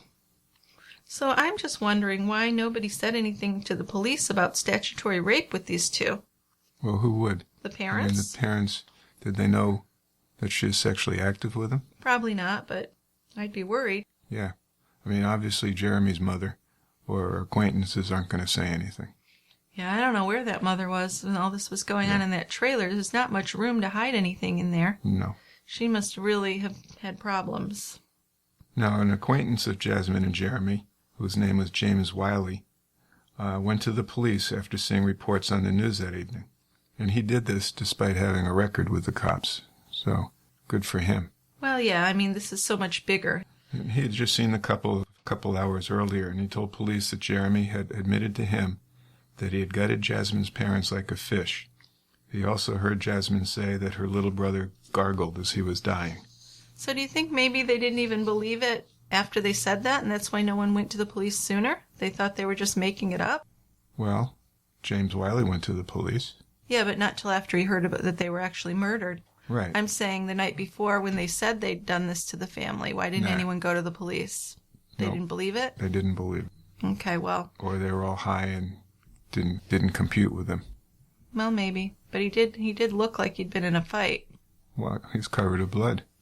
So and he had an injury to his face, right? Right. Big black eye. Yeah. So Secondiak had a hard time believing that Jeremy would have been responsible for these murders. He'd stopped Jeremy dozens of times for minor offenses and thought he knew him pretty well. Because Jeremy never had a driver's license, so he repeatedly got tickets. But to this policeman, he seemed like he was a kind person. Now, releasing Jasmine's identity became a complicated thing here because Canadian law prohibits the publication of the names of minor offenders. But her name and picture had already been released as a missing person. So that horse has left the barn already. Yeah, but now they have to stop saying it, right? Right. Yeah. So even though her identity was known, from this point on she was referred to as JR. Right. And she was in the book we read as well. Yeah. But if you go online, her name is easy to find, and that's why we made the decision to use her name. She's changed her name at this point anyway. Right. Now, after killing her brother, Jasmine had walked to the bathroom and had rinsed the knife that was used to kill him and left it on the counter in a pink puddle. Jeremy went downstairs to the kitchen, and he waited for Jasmine. So she'd come into the kitchen and hugged him. And she said, "Wait for me, I need 15 to 20 minutes. So this is after he'd killed the parents in the basement, and she'd killed her brother upstairs. And she's acting pretty, normal, like, let me just get my things together and we'll go. No biggie. Yeah. But he seemed a little more upset about it than she was. Way more. Yeah. So she says, wait for me, I need another 15, 20 minutes. Jeremy says, I can't breathe. I got to get outside. Right. Which would seem to me a more appropriate reaction, right? Yeah, I think so. So Jasmine went up to her bedroom, grabbed her backpack, stuffed some clothes and toiletries into the bag, along with her mother's purse. Jeremy waited outside for just a minute or two before he took off, went home to his trailer. Yeah, so Jasmine leaves her house through the kitchen door, and she saw that Jeremy had left without her. So she called a cab, but she didn't have money, so she had to run to a convenience store, get some cash, come back, take a cab. Now when she gets to the trailer, though, Jeremy greets her with a hug, and he'd showered and stuffed his bloody clothing into a white plastic grocery bag. So the two went out to Jeremy's truck after that and drove to an apartment of his friend Cam, and that's the guy who'd sold him the cocaine earlier that night. Now by this time the sun's coming up, and they throw the bloody clothes into the dumpster at the apartment building, and wiped down the interior of the truck. Cam's girlfriend gave Jeremy some ice for his black eye that he'd gotten from fighting with Mark. And Jasmine and Jeremy went into Cam's bedroom and they had sex. And then after that, Jeremy pulled his shirt over his head to block the sun and they went to sleep. Doesn't that kind of creep you out? Kind of. Very much freaks me out. It's gross. So they slept until early afternoon. Then Jeremy, Cam, and Jasmine went to the liquor store. They were about 1 kilometer from the house where Gareth found the dead bodies of Jasmine's parents. They stopped at a Cleland Crescent apartment party. Music blared from inside the apartment as people drank and smoked weed. Jeremy wore sunglasses to cover his eye, which was now swollen shut. He happily introduced Jasmine to the 10 or 15 people that were there in the apartment. She had been grounded for so long that most of them had never met her. Yeah, so some of the people thought it was kind of like a coming out party for Jasmine there. They were really happy about having her there and introducing her. Yeah. Or Jeremy was, at least. Jeremy was excited. Yeah. Because now that roadblock to his relationship with Jasmine has been eliminated. Yeah, for right? about an hour. Well, so we're only thinking into the immediate future, not anything distant. Right. And he actually lifted his sunglasses several times while he was there and showed off his black eye. Now they're at this party and Jeremy and Jasmine start making out on the couch in front of everybody. They were whispering in each other's ears and giggling. Jasmine straddled Jeremy and rubbed up against him as they smiled and kissed and fondled each other. Now as the two killers made out on this couch, the police were doing their second search of the Richardson home. At 3 p.m., Casey and 2 friends arrived at the party just as Jasmine and Jeremy were leaving. And Jeremy asked Casey to take them to Burger King. They were hungry. So she drove them to Burger King where they got food and then they returned to the house party. Jeremy and Jasmine sat outside eating burgers and fries. So it's the middle of the day. Yep. Strange behavior these people have. Just ho-hum. Yeah. Nothing out of the ordinary. Right. So around 4:30, Jasmine and Jeremy were again seen making out on the couch. Jeremy took Casey into the bedroom and asked her to wipe down his truck and hide it. So Casey's in love with him, so she agrees. Right. And she enlisted her friend Jeremy to help her. 2 teenage girls drove the truck to a treed area, parked in behind some bushes. Casey admitted to cleaning up palm-sized splotches and a couple of stains on the seats. When they returned to the apartment, Jeremy had heard news reports on the TV and was very agitated. Yeah, so I guess he kind of put it in the back of his mind. Yeah, And then what's he think? I don't know. Okay. So at 2 a.m. Monday, police sweeps of the area had not led them to Jasmine or Jeremy, who they're looking for. Constable Ewert went home to sleep for a couple of hours. Now he would wake up at 5:30 and watch the Esso gas station that opened at 6 or 6:30 because he thought, well, the suspects might need some gas before they flee the area. So about 7 a.m., a small pickup truck that matched the description of Casey's vehicle pulled up at the gas pumps. And 3 teenage girls climbed out of the front seat and went inside to the gas station. So this is the 19-year-old Casey. Right. That's helping him out. She's the helper. She had left Medicine Hat at about 8:30 Sunday evening with Jeremy and Jasmine in the back of her covered pickup. It was cold and the back wasn't heated, so they got to be low on gas. No gas stations were open. Casey pulled over and parked the truck. They smoked pot, tried to sleep. So low on gas that they couldn't keep the engine running, so it was a crappy cold night. Yeah, I would imagine. When they got to the gas station in the morning, they really needed to use the bathroom. And Jeremy and Jasmine were curled up under blankets in the back. And they asked the girls to bring them a bottle of water from inside. So the 3 girls waited for the bathroom, and they saw the Medicine Hat News with the front page headline, "Couple, Boy Found Dead." Now, there were 2 pictures of police with crime scene tape and protective suits outside of the Richardson house, which the girls recognized the house, of course. Now, Jasmine's school photo was also on the front page. Casey bought the paper and a bottle of water. And one of the girls knocked on the back of the truck cover and showed Jeremy and Jasmine the paper. So the girls are claiming to be surprised. I mean, they kind of knew they were on the run, but they claim that they didn't know that they'd actually killed Jasmine's family. So Jasmine, when she saw that, she laughed. Yeah. So that's very haunting. Isn't it? Yeah, a local man then approached the constable's car and asked if he was watching those girls that came from the truck because he thought they were acting suspicious. And he said that one of them wasn't wearing any shoes, which is strange. They're out in a rural area. It's cold. Right. No shoes. No shoes. So Casey pulled away, and the policeman followed her at a distance. Jeremy asked Casey if she would take them to one of the girls' grandparents' cabins at Pine Lake, and she said sure. So Jasmine, meanwhile, begins to create her alibi. She told the girls to tell the police that Jeremy had picked her up at 11 o'clock Saturday night, and Jeremy had gotten his black eye from a fight he had with Cam. Now here's when Casey said she was really beginning to fear that they really did have something to do with the murders. Well, what a brilliant person. I don't know. Yeah. I mean, you say that, but it's such a far-fetched thing to think your friends actually killed people. Well, I know. There might be a certain level of denial. But he's asked her to take his truck and clean it and hide it. And she's cleaning it in what looked like bloodstains from the truck? Yeah. You don't think she might have had a thought then? You would think so. Yeah, you're right. But she claims that she didn't. Right. So 2 police cruisers pulled them over at 7:30 a.m., and the 3 girls were removed from the cab. Now, the police opened the back and saw a blanket covering 2 people, and when they pulled back the blanket, there were some purple bath beads that fell onto the ground. And they saw Jeremy and Jasmine under the blanket, and she wasn't wearing any pants. So they were taken out, handcuffed, and put into the cruisers.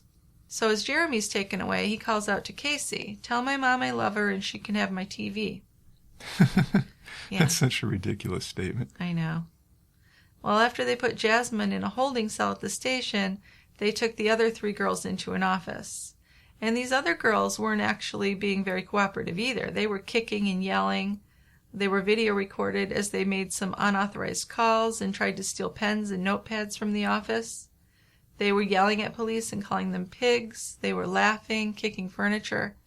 So they're trying to say that they didn't know, but they seem like they were troubled as well. They weren't really nice kids. Doesn't seem like it, does it? No. I mean, it takes some real nerve to react that way around the police when you're just a teenager. It sure well, at does. any age, but yeah, that's outrageous. So back at the house, there's 2 main groups of bloodstains that get identified by crime scene investigators. There's projected stains, which are caused by blood flying off an object, like a knife or a club or something, and transfer stains, such as those left by a hand or a foot. Mm-hmm. So it's a little simplified version. It's probably it's just a basic description. More than that. We're not going to get into super details here. So outside of Jacob's bedroom, there are over 100 projected stains. In his bedroom, over 75 projected stains were found. There is a heavy contact stain on his bedroom door and transfer stains on his arms and legs. Swipes of blood in the stairwells were consistent with a blood source coming into contact with the walls. Above the body of Mark, there are over 30 cast-off splatters from a bloody moving object such as a knife. Largest blood stain was under Deborah's body on the carpet.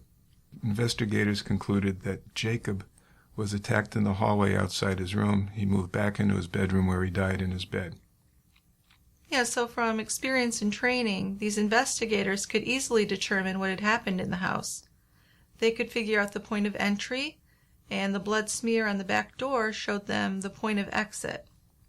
So notably, there was a blood smear on the light switch in Jasmine's bedroom, which police found significant because thieves and home invaders don't take the time to turn off lights. This was something that would have been done by someone who lived in the house. Now, the scene in the basement showed a battle with a solid man trying to save his family. Police determined that the crime had been done by at least 2 people because of this. One of them would have been a resident of the home. So by 6 p.m. on Monday, Jasmine and Jeremy were already back in Medicine Hat in custody, so it was a short-lived freedom that they got by performing these awful crimes. Certainly was. So they were each charged with 3 counts of first-degree murder. Jasmine, remarkably, she was the youngest person charged with multiple homicide in Canada because she was only 12 and a half years old. And because of this, her arrest made headlines throughout all of North America. This was a big story. Very, very big story. A 12-year-old. Unbelievable. Unfucking believable. Now, at Mark's workplace, employees were really shocked and in mourning. He was a good guy. People liked him. Grief counselors were brought in Tuesday afternoon, and at Jacobs Elementary School, students held hands and said prayers together on Monday. The Catholic School Board brought in grief counselors experienced in working with children. Media and citizens gathered outside of the Richardson home. At 4:05 p.m., the bodies were finally removed from the home after all the samples and things had been taken. Jasmine was brought into a police interview room Tuesday morning around 10:30 a.m. for her interrogation. So she was wearing an oversized prison blue jumpsuit, and her long dark hair was hanging over her face. Canada's Youth Criminal Justice Act, they give enhanced rights and protection to children, which police had to really abide by, or they were supposed to at least, in this interrogation. They have to read a special youth waiver and caution form to underage suspects and have them sign it every time they speak with them. So it sets out 15 steps that police must follow in reading the rights. And after each, police need to say, "Do you understand?" And there's a box where the officer has to record what the suspect answers. So despite following this legal form with Jasmine, her request to speak with an adult and a lawyer really went unheeded. The first time Jasmine requested a lawyer, the interrogator said he would get her a phone book, but he never did. And she was told falsely that if she was found guilty, she could receive the adult sentence of life in prison. Also, an interrogator claimed that he was going to get her a lawyer, but then in the hallway where they were not being recorded anymore, he claimed that she changed her mind and wanted to go back in and talk to him without a lawyer. Yeah. So that wasn't handled the best way. No. And it seems to me that they know very well what the rules are. They seem very clear. They're written out. Right. Yeah. So stuff's going to get tossed out. Yeah. In the trial. Right, exactly. But there is still such overwhelming evidence. Well, yes. Fortunately, they didn't need that to make their case. And Jasmine eventually confessed to being at the house and to see Jeremy kill her family. Jeremy, meanwhile, admitted they had killed Mark and Deborah, but the stories on who killed Jacob conflicted. Jeremy said that Jasmine killed Jacob. Jasmine said she couldn't go through with it, and Jeremy cut Jacob's throat. Jeremy also said he was shocked by her lack of reaction to the murders. She didn't cry or look upset.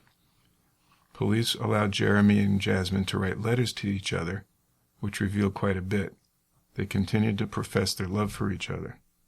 Jeremy wrote to Jasmine with a marriage proposal which she seemed elated to accept. So to me that seems very delusional. Don't they realize how much trouble at least he's in? Yeah. Well, I mean, he's an adult. He should. I mean, I guess the 12-year-old might not have the best grasp of what actually is going on. Maybe not. Except that she's in trouble. Well, it doesn't seem like there was any extended family that came to help her out. No. I think that they were all pretty disgusted with her for the murders. Oh, yeah. I think that's a very true statement. So outside of the police station where Jeremy was being held, he was up on the second floor with a window looking out onto the street, and there were actually preteen and teenage girls holding a vigil for him. He actually had a bit of a fan club of girls, mostly from junior high, who were hugging and crying for him. And this was very upsetting and sickened many in the community, who asked, where are these girls' parents? And why aren't they in school? Good questions. Very good questions. Supporters of Jeremy also put up posters in the Medicine Hat High School, and other students who felt differently ripped them down. On Nextopia.com, young female admirers wrote that they loved him no matter what he did. They planned mosh parties for him every weekend at the punk shows, and some people supported Jasmine and said that Jeremy had brainwashed her. But by far the majority of the comments supported Jeremy. Some of them because they thought that she'd tricked him, but many of them, disturbingly, were in spite of his crimes, they supported him. I know. How disturbing is that? It's the little groupies, huh? I guess. I mean, it's kind of like with the Ted Bundy. There were those women outside Right. I guess there are just crazy people that will follow anything. Yeah. But I also wonder, why would parents let their girls do that? Well, I guess they didn't know. Maybe someone should be keeping an eye on those girls. Maybe someone should. Should have been. So young people who considered themselves true goths separated themselves pretty quickly from Jeremy and Jasmine. They weren't part of the goth community, but just disturbed young people who took on the goth way of dressing. And I think that's completely accurate. From any reading I've done on the real goth philosophy and lifestyle, this was not part of that at all. No. No. This is just kind of posturing as goths. Yes, when actually using it maybe as an excuse in a way. Yeah. So on Saturday, April 29th, more than 200 people attended a memorial service for Mark, Deborah, and Jacob. Family friend Diane Bob read a letter written by Jacob's third-grade teacher, recalling how Jacob brought her a gift when he learned that she was having a baby. A memorial was set up outside of their house with a collection of flowers, stuffed animals, and poems. Mark's family asked for donations to the Rockhaven treatment facility, where he had been treated. Yes, treated successfully many years ago. Seems like. Now, when Jeremy was transferred by a police van from Medicine Hat to Calgary for his psychiatric assessment, police decided to plant an undercover officer in the van to get a recorded confession from him.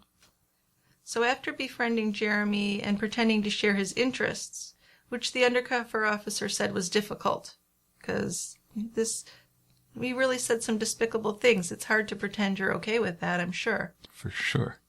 So the undercover officer got Jeremy to reveal to him some details about his relationship with Jasmine and what actually happened on the night of the murder. Jeremy was consistent in saying that Jasmine did kill Jacob, so I believe that she did. He spoke of their plans to move to Germany and live in a castle, as if he really didn't understand that he was never going to get out of prison. He just didn't seem to get it. He doesn't get it. No. So Jasmine's trial was held separately from Jeremy's, of course, because she's a minor. And it didn't begin until June of 2007. Right, she looked like an innocent teen at this point. No more goth. Well, of course. Had a neat ponytail, no makeup, some sort of short-sleeved blouse and slacks. By this time, she's 13. Her lawyers presented her as a child who was led astray by a demented 23-year-old man. She took the stand saying that she was just joking about murdering her family, and that's just the way we talked. And she never expected Jeremy to take her seriously. So when asked about her relationship with Jeremy, she seemed to brighten as she reminisced about their bonding in a romantic relationship. She talked about how they met and their secret late-night phone calls. She didn't consider having sex with him as statutory rape. She called it lovemaking. That might be, but the law would call it statutory rape. Well, yes, but it shows that her attitude really hadn't changed by then. Not at all. And it's like a year. To justify their having sex after the murders, she said, he was trying to make me feel better. That's so gross. Isn't it? Yeah. Yeah. It's really gross. So when asked about the night of the murders, Jasmine told the jury she was awakened by screams as Jeremy stabbed her parents downstairs. She said Jacob was cowering in her parents' bed and she joined him. He was scared and panicking. She was scared. She couldn't think of what to do.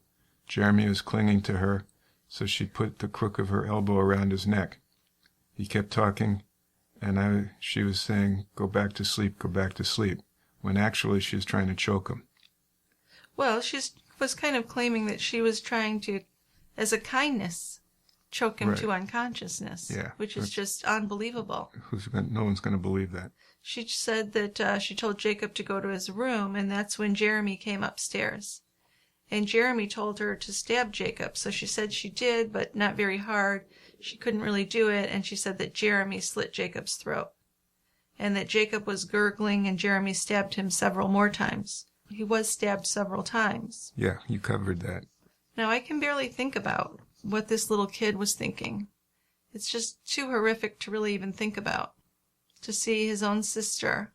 Well, first to see this scary-looking guy in a black mask come up covered in blood. Covered in blood, with a knife. Yeah, and then to see that his sister's on that guy's side. Yeah, and he's heard all the commotion downstairs as his parents are slaughtered. It's horrible. Just a horrifying I thing. can't think of anything worse than that. That poor little boy. So the Crown attorney, the prosecuting attorney, tore Jasmine's testimony apart. He pointed out how she never called 911, never told her brother to run or hide. He brought up how she had used her mother's credit card at the convenience store, taken a cab to Jeremy's trailer, partied with him. And had sex with him. And additionally, none of her texts or conversations where she talked about killing her parents said that she was only joking or didn't really mean it. No, she never took it back. She meant it. She did. So Jasmine was found guilty of 3 counts of first-degree murder and was sentenced to the maximum penalty, though, which was only 10 years. Right. And it's really remarkable to me that she was given 18 months credit for her time served. Then she spent 4 years in a psychiatric institution, and then she had 4.5 years under supervision out in the community. Right. Now, when she's doing that, there's steps involved each way that she has to show that she's making progress in her treatment. And how does she do that? She has psychiatrists examine her. Okay. Right? So I think the initial one, while she was still in custody in the psychiatric institution, she wasn't quite owning up to the fact that she had played the role in their family's murders. That was at the point when she was supposed to be leaving it or when she first got in? Well, sometime during that 4-year stay. Okay. And then by the time she was coming out, she was owning up to it. So she did own up to killing her brother? No. She never admitted that. But she owned up to feeling remorse about the killing. Well, big deal, really. I know. That doesn't impress me. And then she did the 4.5 years under supervision and made good progress. Because at the end of that, she had served her term. She's released into the population. Right. She's gone to college. Because while she was under supervision, she went to college. She has a college degree, we're assuming. Yep. She's living under a new name now that we don't know. Right. And the other interesting thing, though, is this is all expunged from her record. Well, yeah, she's not even a convicted felon. So there's no mention whatsoever of her conviction. She has a clean slate. Well, I'm really on the fence about this because part of me thinks she was only 12. She deserves a second chance. But would I want to have her around anyone I love? No. Yeah. I would never trust her. Well, of course, if she has a new name, you might not ever know what her backstory is, right? Well, yeah, she's protected. So, but yeah, I'm with you. I mean, I would really want to think that she is only a 12-year-old and has been able to turn her life around. Well, if they said they took this 12-year-old and gave her life in prison, I'd probably have a problem with that, to be honest. Yeah. You've put your views on that out many times. But this seems so lenient. Well. But, I mean, it's all about... It's not about punishment. It's about rehabilitation. You're hoping that she's rehabilitated. That's what it's all about. That's the whole point of it. So maybe she is. I hope we don't read somewhere down the road that whoever she is in her new identity killed somebody. I know. I just feel like if someone has that in them at any age, it worries me that they could ever be different. Yeah. But we're going to be optimistic and hope for the best. Well, we always do. We try to. We do. Now, Jeremy, meanwhile, he changed his name to Jackson May after his mother. Yeah, because her name was May Jackson? Something like that. May Steinke. Well, she had different last names. She had different ones. Yeah. And he's had an appeal which failed. And meanwhile, his mother had died. She had a double lung transplant. Yeah, she had that pulmonary fibrosis. What is that, by the way? Not a well-understood disease. It's a condition where your lung tissue becomes scarred over time. There's various reasons for that. But the lungs become stiff and they don't exchange oxygen very well. So you're basically suffocating. Well, that's awful. It's horrible. And this isn't caused by anything environmental. Oh, yeah. So the smoking probably had a role in that. Any environmental pollutant. There's some medicines that can cause it. There's disorders called connective tissue disease. One's called sarcoid. I think you've heard of that, sarcoidosis. Anyway, there's different things that can cause it. Okay. But it's a horrible thing, horrible disease. Yeah. And there isn't a real effective treatment. You try sort of like asthma treatments with medicines that open up the airway and steroids to reduce inflammation, but they don't work very well. There's no cure. Well, the cure is lung transplant. And hers didn't go well, I guess. No. Well, don't know how good a candidate she'd be anyway, because she's a chronic alcoholic. Yeah. So. But anyway, she's dead. Okay. And he changed his name. And he's still in prison. Yeah. He had hoped that he'd be able to get out. Yeah. But that didn't happen. I think, when's he up for parole or something? Sometime in the 2020s. 23, I think. 2023. Somewhere down there. Yeah. Okay. Well, I just want to say a quick thank you to Robert Remington and Sherry Zikofus for help with our research with their book, Runaway Devil. Gave us a lot of information for this episode. That they did. It was a very interesting book. Okay. Can we do a little self-promotion before we go to feedback? Well, you know we can. Okay. And you're going to do it anyway, so. You can't stop me. No. No. So I just want to give an update about what's been going on at Tie Grabber. Our members-only feed's been accumulating a bunch of podcasts, so if you've been waiting to get more for your money when you sign up for Tie Grabber, it might be time to do it. We have a feed with episodes on Sylvia Likens, Robert Kissel, Bart Whitaker, Baby Bella Bond, and the Diane Downs case. Plus we have our latest series on O.J. Simpson's murders in Brentwood of Nicole Brown and Ron Goldman. So we just released the second, which is our latest in our members only, the second part in our 4-part series, and part 3's coming soon. Part 3's all about the trial of O.J. Simpson for the murders. So we're going to talk about fun stuff too, like the prosecution team, a bunch of characters there. What happened with Marcia Clark and Chris Darden? Seems like they kind of had the hots for each other. And also Mark Furman. Was he really the racist they made him out to be? We're going to talk about that and a lot of other details from the trial. Now you can get these members-only episodes by going to our website, which is tiegrabber.com, and joining Tie Grabber for $2, $3, or $5 a month. Everyone gets a gift, a sticker for $2 members, a cool credit card-sized bottle opener for $3 members, and a snifter, Dick's glass of choice for beer drinking for our $5 members. We love all of our members equally, so you get the same number of episodes at the same time whether you spend the $2, $3, or $5. The levels are simply there so everyone can spend what is affordable to them, and any support that you can give is very much appreciated. If you haven't heard about our new podcast, Watching ID, that might be something you want to check out also. We've been having a really good time watching shows on investigation discovery and podcasting about them. So right now what we're doing is the ID show Gone, which just started a couple weeks ago. We're going to be doing the 3rd episode this week, which is called Paradise Lost. It's about a woman who goes missing in Hawaii. So last week's episode was on 2 missing South Dakota girls. It took 42 years to find them. And we were really happy with the nostalgic part of that episode, although we were still critical of police work like we were in the first episode. If you run out of true crime podcasts, if you're looking for more of us, we have this Watching ID podcast you can always listen to.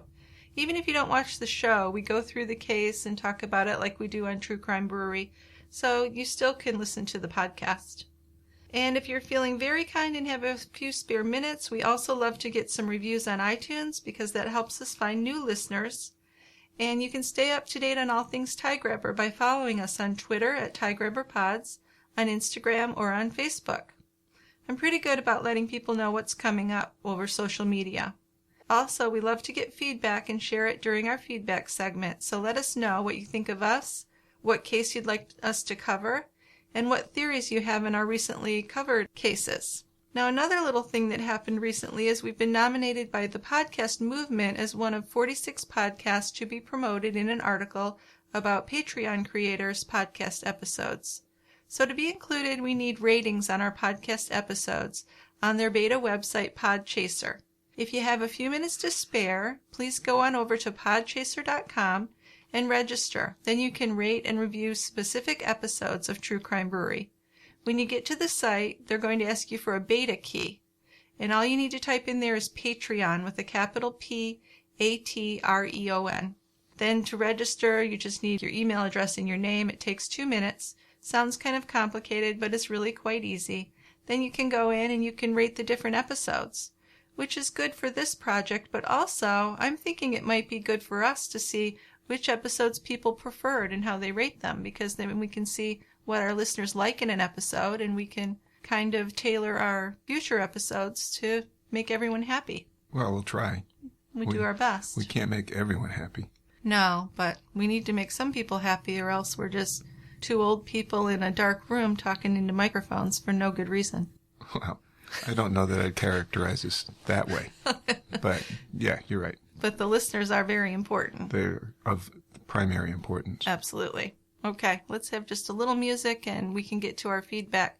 Speaking of listeners, we've got some great stuff from our listeners this week. Good. Let's go. All right.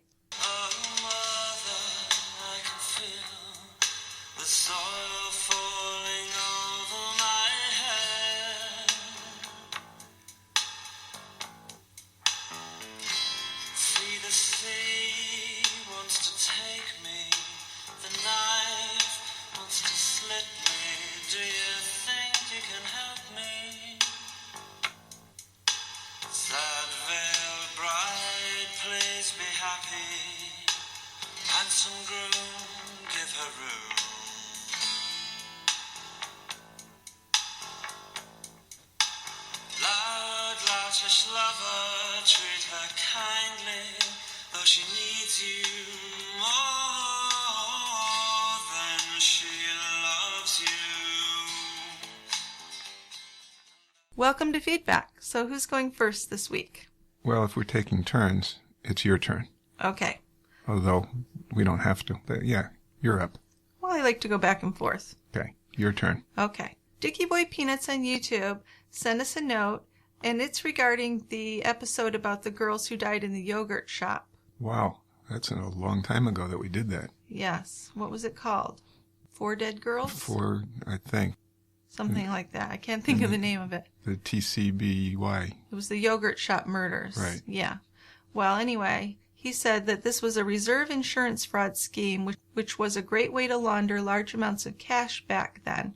Companies would keep large amounts of cash on hand for possible claims, so the money in these reserve accounts would constantly be rotated while always keeping a balance that was approximately the same all the time, bullying third parties out of their claims to giant sums of cash for particularly heinous accidents and wrongful death suits.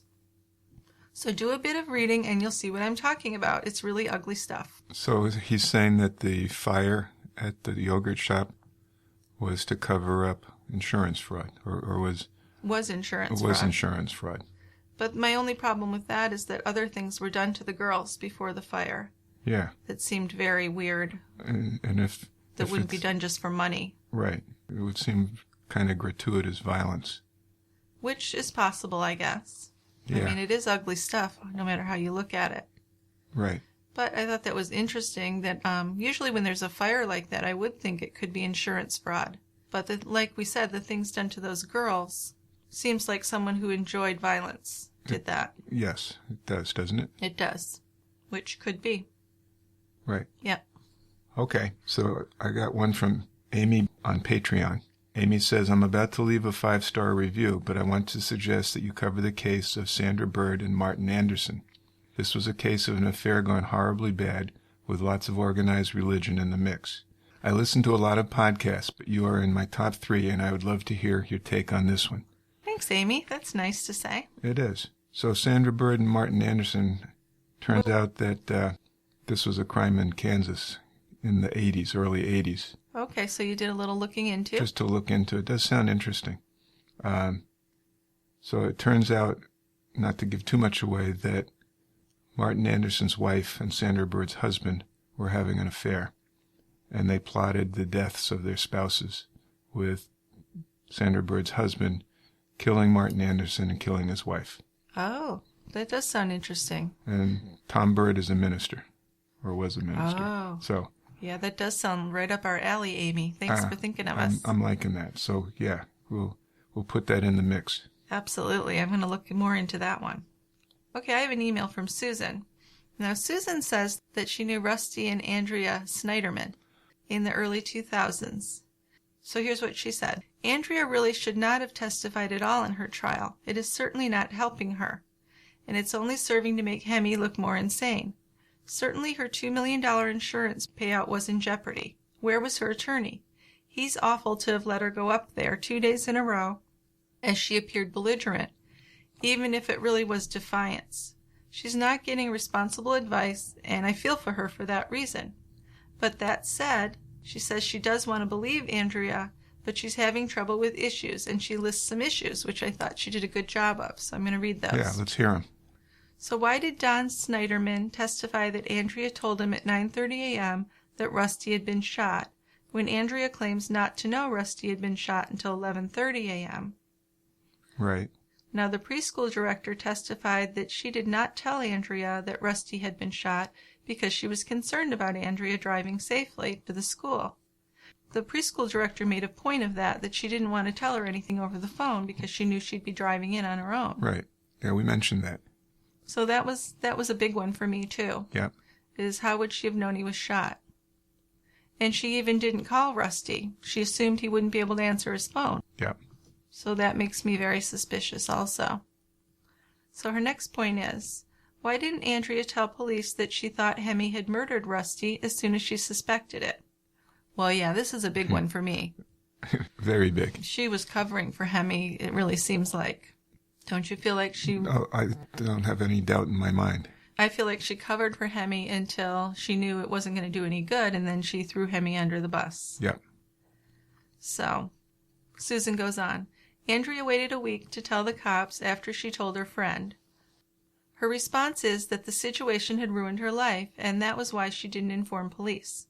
Rusty's parents and brother seem so grateful to the police. Andrea seems like she is against them at every turn. That doesn't make her look good. Why does Rusty's family so obviously have ill will towards her if she's just a victim in the mess? What do you think of that? Well, I'm just figuring that they figure she's complicit in the death. But do you think some of that could just be based on the fact that they think she was having an affair, not that she was in on the murder? Could they hate her for that? They could hate her for having the affair. And they can hate her for having a role in his murder. Right. Yeah. But I would think that even if she just had the affair, they could blame her for the murder because it would be her affair with this man that led directly to the murder. Right. So even if you didn't think she was complicit in the murder, you could still hate her, is what I'm saying. Yeah, you could. Although they seem to think she was complicit in the murder as well. We do too. Yes. But Susan's trying not to believe that. Right. So Susan also says, why did Andrea want to retrieve her work computer immediately after the murder? So I don't remember that. But she wanted to retrieve her work computer.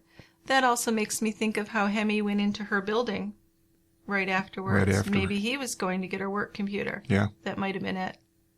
So Susan says that would be so far from my mind in her position if I was innocent. Yeah, wouldn't it? Yeah, you wouldn't be thinking about that at all.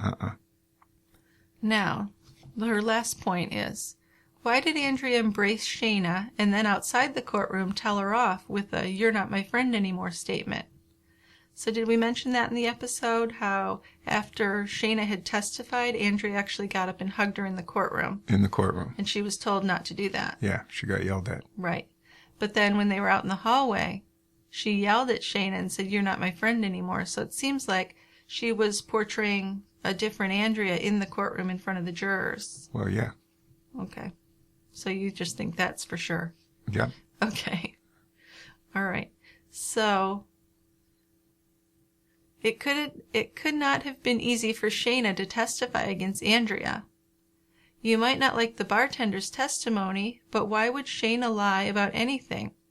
So what she's saying here is that the bartender that saw them on the dance floor being all cozy and kissing and stuff, making out kind of. Well, not really making out, but touching each other, being inappropriate. Right. So if you're an Andrea supporter, you might not believe that bartender, although the bartender had no reason to lie. What's in it for the bartender? Right, exactly.